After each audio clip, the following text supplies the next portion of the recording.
Damos início agora à mensagem do dia de hoje, e essa mensagem tem como tema: qual será o seu nome?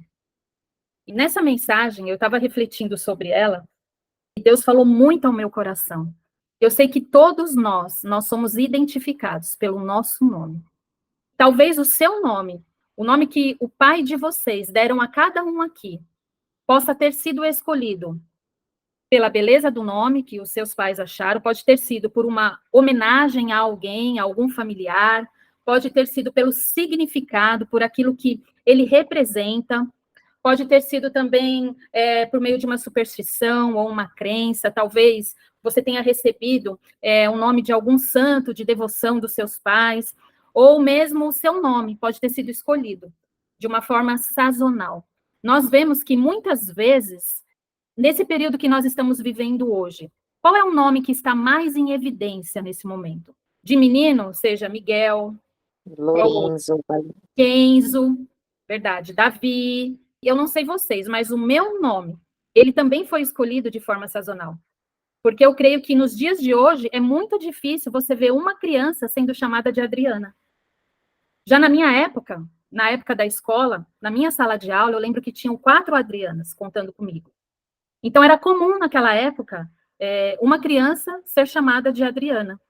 Como eu creio que o Lucas, eu não sei se a Leila sabia do significado do nome dele, mas Lucas também foi um nome sazonal. Eu sei porque eu tenho um Lucas. O meu filho chama Lucas, eu tenho um Mateus também, que foi na época da Copa de 94, quando o Bebeto colocou o nome do filho dele de Mateus, toda criança que nascia chamava Mateus. Ou se tem alguém aqui que tenha homenageado o avô ou o pai. No meu caso, a Manuela, nós escolhemos, eu e meu marido, esse nome para ela, para homenagear o meu avô, e o avô dele, que se chamava Manuel. E só depois que eu me converti, quando ela tinha 6 meses, que foi a minha conversão, que eu descobri o significado do nome dela, que significa Deus conosco. Eu gostaria de saber de algum de vocês, se vocês sabem por que vocês receberam o nome que vocês têm. Eu quero dar um exemplo aqui, que muitas vezes, quando nós falamos um nome de uma pessoa, por exemplo, se eu quero falar com a Márcia, eu pergunto alguma coisa para a Leila fala, a Márcia sabe. E quando o nome da Márcia é mencionado para mim, logo me vem aquilo que o nome dela, a identidade do nome dela para mim. Por exemplo, alguma característica que fica evidenciado nela, que me faz lembrar quando o nome dela é mencionado. Nós tivemos um exemplo esse final de semana, por exemplo, o Silvio Santos. Quando se fala de Silvio Santos, todo mundo já pensa, o melhor comunicador, a alegria. Então, muitas vezes, nós somos identificados pelo nosso nome. E o nome, ele tem uma importância muito grande, porque é por meio dele que nós somos identificados, que a nossa identidade é transmitida. E eu quero que vocês façam uma reflexão.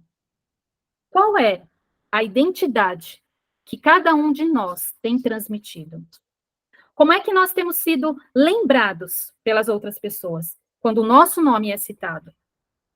E eu quero que vocês saibam que é através dele, do nosso nome, que o nosso caráter, os nossos valores, a nossa história é conhecida.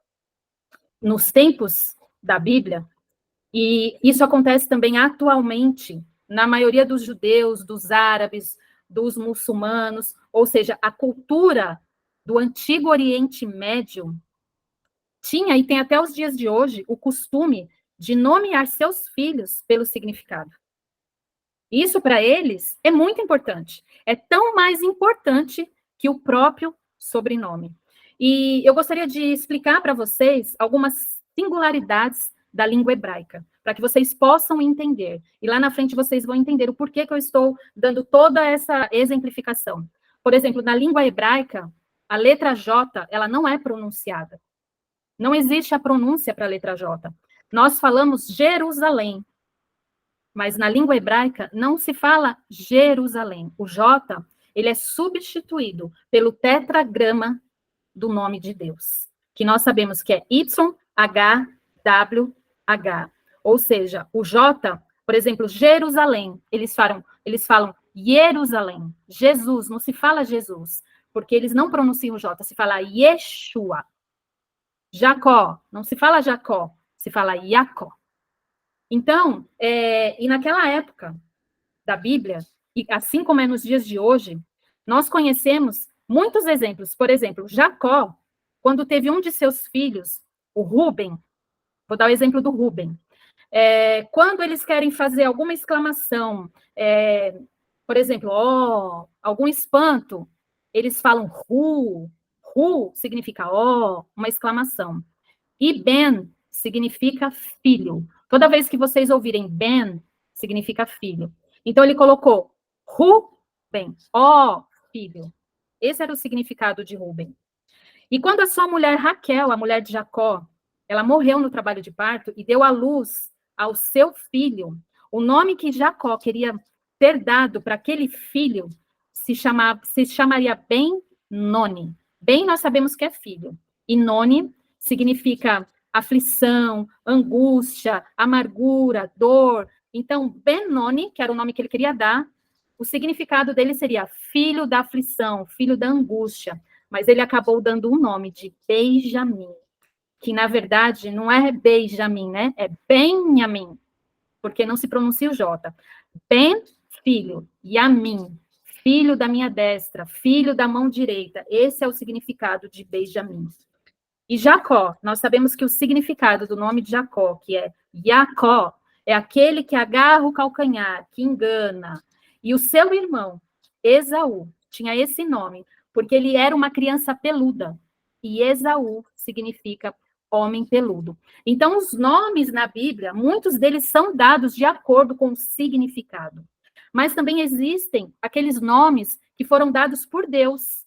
Por exemplo, Jacó. Nós sabemos que o nome dele foi mudado por Deus para Israel. E o que significa? Por que Deus mudou esse nome? Porque eu creio que todos aqui conhecem aquela passagem que ele luta, né, com o anjo do Senhor, e ele não solta. Então, Israel, que foi o nome que Deus mudou, o significado dele é significa homem. Ra, luta, El. Toda vez que vocês ouvirem El, significa Deus. Então, aquele que luta com Deus. Esse era o significado de Israel. E Abrão, também nós sabemos que o nome de Abrão foi trocado por Deus para Abraão. Abrão significava pai honrado, pai exaltado. E Abraão, pai de multidões, pai de nações. Então, nós conhecemos na Bíblia vários nomes que Deus mudou, que Deus fez questão de colocar ali a sua identidade. E Jesus também é um nome que Deus deu, porque quando o anjo apareceu lá para José, para falar que Maria teria um filho, o próprio Deus, o próprio anjo que está ali conversando com José, ele fala que o nome dele, o nome que eles dariam seria Jesus. E naquela época, eu não sei se vocês sabem, mas Jesus era um nome muito comum. Sabendo que não se pronuncia o J, então o nome, a pronúncia dele no hebraico, não é Jesus, é Yeshua. Porque ali possui o tetragrama do nome de Deus. Então, em hebraico, se fala Yeshua, e o significado dele é Jesus salva. E vocês conseguem imaginar a importância desse nome? Se havia naquela época vários que se chamavam Jesus, Deus fez questão de dar esse nome. E qual é o poder? Vê se vocês conseguem imaginar qual é o poder e a autoridade que ele carrega. E lá no livro de Filipenses, no capítulo 2, nos versículos 9 e 11, diz assim: pelo que também Deus o exaltou soberanamente e lhe deu um nome, que está acima de todo nome, para que ao nome de Jesus se dobre todo o joelho das coisas no céu, ou seja, todos no céu, anjos, arcanjos, querubins, e coisas na terra, nós, e coisas debaixo da terra, todo principado, toda potestade, e para que toda língua confesse que Jesus Cristo é o Senhor, para a glória de Deus Pai. Ô, glória! Só por curiosidade, vocês sabem o significado da palavra aleluia? Aleluia. Percebam que no final tem o tetragrama, o Iá. Louvai ao Senhor, louvai a Deus. E a palavra amém? Acredito que todo mundo aqui saiba, né? Amen. Essa palavra é universal, praticamente. O significado dela é assim seja. Ou seja, nós estamos confirmando, assinando, assim seja. Então, assim como nós aprendemos aqui, que nos tempos bíblicos, a grande maioria dos nomes era de muita importância, porque através do nome se expressava o caráter e a história daquela pessoa. Então, nós podemos dizer que atualmente não é tão diferente assim. E tem uma frase que eu ouvi de um autor desconhecido, que diz assim, e eu acho que é muita verdade o que ela diz. Prestem atenção, entre aspas. Nós temos o nome que ganhamos dos nossos pais. Temos também o nome que a sociedade nos dá. E aquele nome que construímos com a nossa própria história. E é realmente dessa forma que acontece. E Salomão, que era o homem mais sábio, ele escreveu um versículo que diz assim, está lá em Eclesiastes 7:1. Eu vou ler na versão King James, tá? Todos os versículos que eu ler tá na versão King James. Um bom nome é melhor do que um unguento precioso. E o dia da morte do que o dia do nascimento de alguém. Então, aqui nós observamos que Salomão, ele está dando uma grande importância ao nome. Ele é mais precioso do que um perfume. Assim como o dia da nossa morte tem mais significado do que o dia do nosso nascimento. Porque é no dia em que morremos que todos saberão a importância do nosso nome. Se ele realmente tem valor. Se seremos reconhecidos pelo que fizemos em vida. Se deixamos algum legado e de que forma nós seremos lembrados. Então, olha a importância do nosso nome, daquilo que nós fazemos, daquilo que nós representamos. E eu gostaria que todos vocês, aqueles que podem, pegassem a Bíblia, e a ministração da palavra de hoje vai ser em cima de um texto, que se encontra no livro de Apocalipse. E eu quero que, a partir dele, todos nós aqui possamos compreender a importância do nome que carregamos e do nome que nós receberemos do nosso Pai. Se encontra em Apocalipse, capítulo 2, versículo 17. E nele, nós também vamos encontrar a diferença do nosso nome para o reino de Deus.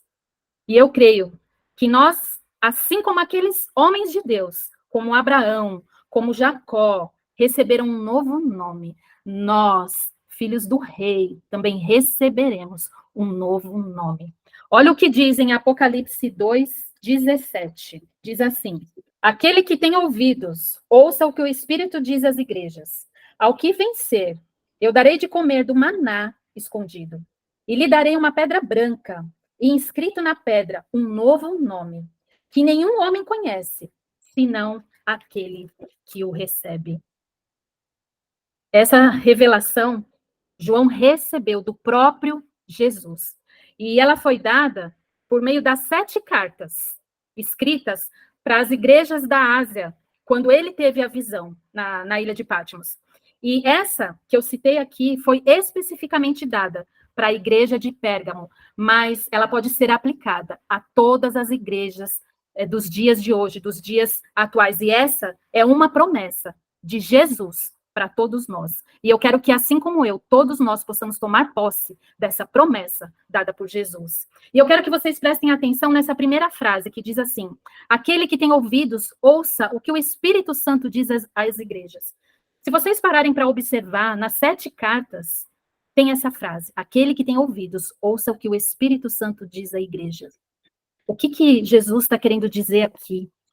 Que aquele que tem o Espírito Santo, que consegue entender, que consegue discernir o que ele está querendo dizer, ou seja, somente a sua igreja, que consegue discernir aquilo que o Espírito Santo está querendo dizer às igrejas, porque quem não tem o Espírito Santo não consegue discernir. E o mundo, ele não tem o Espírito Santo. Então, esse recado é para nós. Todas as vezes que vocês ouvirem aquele que tem ouvidos, ouça o que o Espírito Santo diz às igrejas. É um alerta. É como se tivesse escrito, sabe aquela mensagem alerta? Aquele luminoso, piscando. Então, é para que nós possamos prestar atenção àquilo que Jesus está querendo nos dizer. E nesse texto, se vocês observarem, tem algumas condições impostas a essa igreja, assim como todas as outras 6. Cada uma delas, Jesus deixa registrado algumas condições, aquilo que precisa ser mudado. E prestem atenção que o primeiro ponto que fala aqui nesse texto, ao que vencer. E ao que vencer também se encontra em todas as cartas. Isso é um alerta. E o que nós devemos vencer? Assim como eu falei, cada carta tem a sua particularidade que precisa ser vencida. Mas o que todas elas abrangem, aquilo que nós precisamos vencer realmente, é que nós precisamos entender que nós estamos em constante luta, em constante batalha, e essa luta é uma luta espiritual, é a nossa carne, lutando contra o espírito. Então, nós temos uma batalha, e essa batalha é tanto interior quanto externa. Há uma batalha, a nossa carne limitando contra o nosso espírito. Nós enfrentamos isso diariamente, porque a nossa guerra não é contra carne nem sangue, é contra os poderes das trevas. Tudo aquilo que é contra Deus, essa é a guerra que nós enfrentamos. E quando eu penso em igreja, eu percebo que muitas pessoas hoje, isso eu ouvi de um pastor e eu nunca mais esqueci. Muitas pessoas acham que a igreja é um hospital, que é um lugar de pessoas doentes, de pessoas que estão ali para serem curadas. Realmente, quando nós nos achegamos à igreja, nós estamos procurando essa cura, nós estamos procurando esse tratamento, esse atendimento, mas o que nós precisamos nos conscientizar, que nós não fomos chamados para viver em um hospital, nós fomos chamados para sermos guerreiros, nós fazemos parte do exército celestial, nós somos guerreiros da liberdade. Ali na igreja, nós somos o exército de Cristo, onde a gente não somente luta contra as ciladas de Satanás nas nossas vidas, mas nós também guerreamos para tirar aqueles que estão nas trevas e trazer para a liberdade, porque Cristo verdadeiramente nos libertou. Então, o que nós precisamos entender, que nós não estamos num hospital, nós somos livres, nós já fomos libertos, nós já fomos curados, sarados, quando Jesus morreu naquela cruz. E para nós tomarmos posse, para que nós sejamos esses guerreiros e para vencer esses demônios, nós temos que estar revestidos da armadura de Deus. E sabe qual é a armadura de Deus? A armadura de Deus é o Espírito Santo que habita em nós. Essa é a nossa maior armadura e a melhor de todas elas. O que nós precisamos também é sermos firmes, firmes com a verdade, firmes com a justiça, pregando o evangelho da paz, temos o escudo da fé, porque o escudo da fé, a nossa fé, ela tem poder para apagar os dardos inflamados do maligno. Nós temos o capacete da salvação, a espada do Espírito, que é a palavra de Deus, e nós devemos estar orando a todo tempo e vigiando com perseverança. Oh, glória! E só assim nós conseguiremos vencer e sermos não mais doentes, mas guerreiros da liberdade, levando o evangelho ousadamente para que os mistérios de Deus sejam revelados e conhecidos por aqueles que estão em trevas e presos em cadeias malignas. Então acorda, igreja.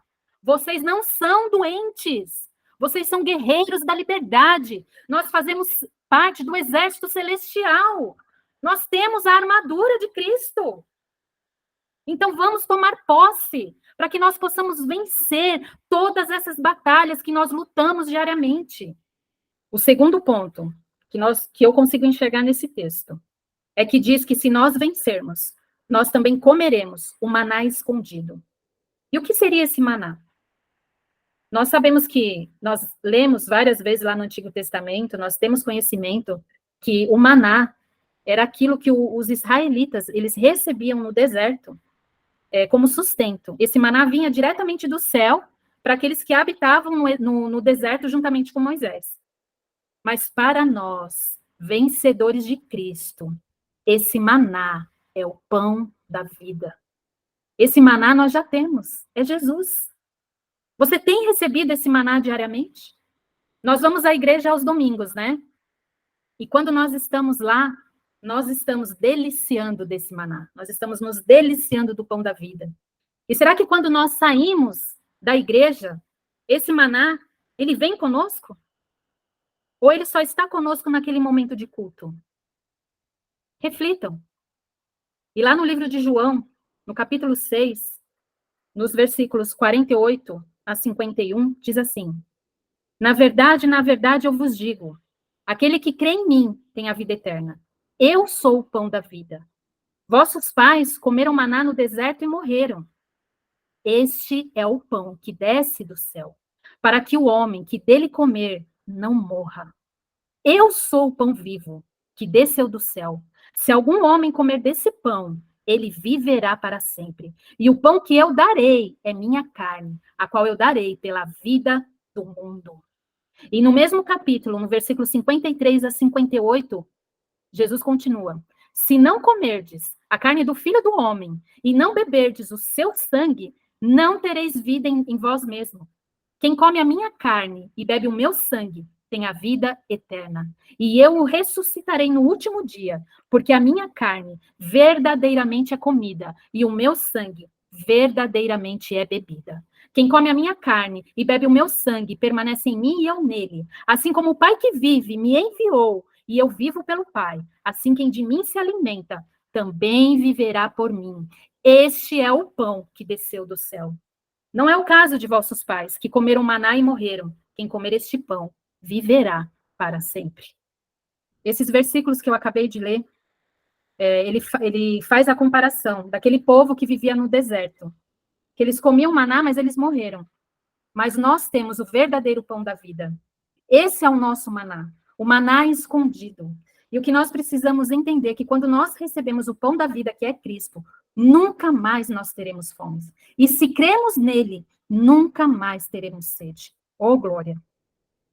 E o terceiro ponto que eu quero abordar com vocês aqui nesse texto, ele fala também que aquele que vencer, ele dará uma pedra branca, e inscrito nessa pedra um novo nome, que nenhum homem conhece. Oh, glória! Nem eu, nem você, nem conhece. E muitos teólogos, eu vi que o Lamartine postou um vídeo sobre isso essa semana.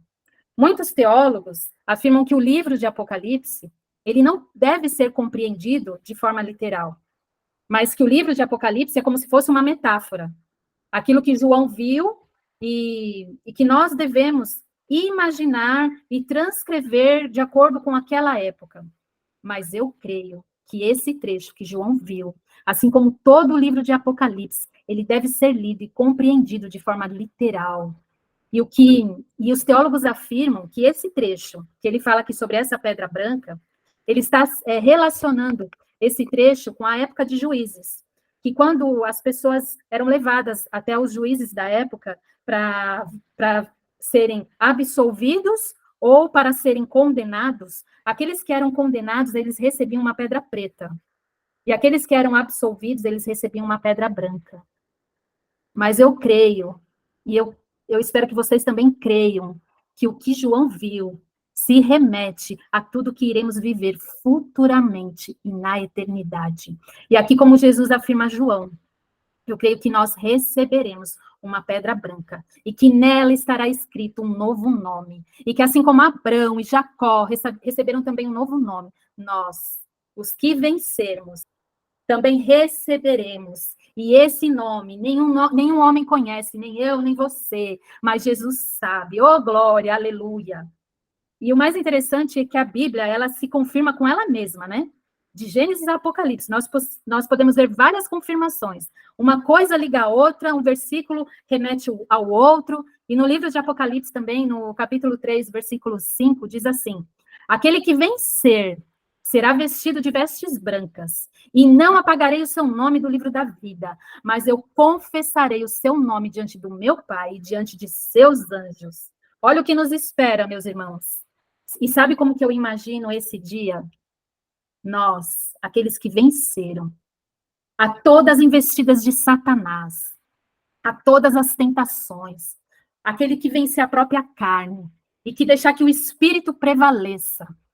Assim como está escrito que o Espírito que habita em nós testifica com o Espírito de Deus, de quem nós somos filhos. E se somos filhos, somos herdeiros e co-herdeiros com Cristo. E nós estaremos todos em um banquete, nas bodas do Cordeiro, sendo servidos pelo próprio Jesus. Olha que privilégio. Gente, isso é bíblico. Nós seremos servidos por Jesus, aquele que venceu a morte, que venceu o pecado, que venceu o mundo para nos salvar. E nós, vencedores, porque em Cristo Jesus nós somos mais que vencedores. Toma posse aí, meus irmãos. E todos nós estaremos todos vestidos de vestes brancas, porque no nosso espírito não haverá mácula, não haverá nenhuma mancha que nos condene, porque será dessa forma que nós nos apresentaremos diante dele. E ele nos dará um novo nome e nos apresentará diante do Pai, diante dos anjos. E sabe o que o Pai vai falar para nós? Toma posse. Vinde, benditos do meu Pai, herdai o reino que vos está preparado desde a fundação do mundo. Oh, glória! E tem mais.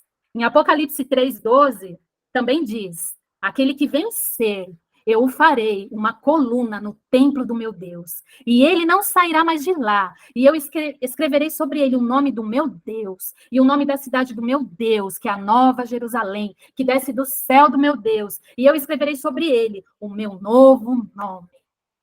Então, meus irmãos, nós estaremos permanentemente com Deus, jamais seremos separados dele. E aqui há mais uma afirmação de um novo nome que teremos.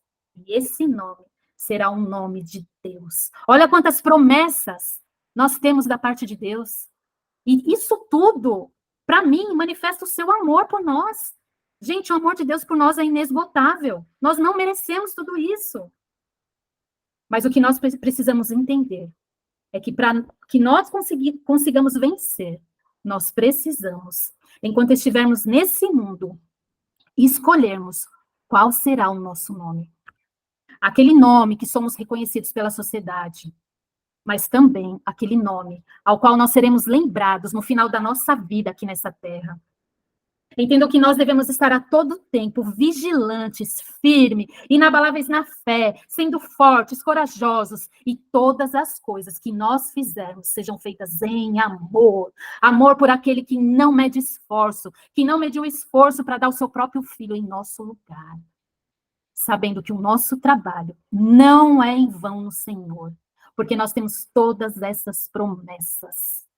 E só assim nós não só deixaremos a herança do nosso nome, do nosso legado nessa terra, mas receberemos do próprio Deus um novo nome e reinaremos com ele eternamente.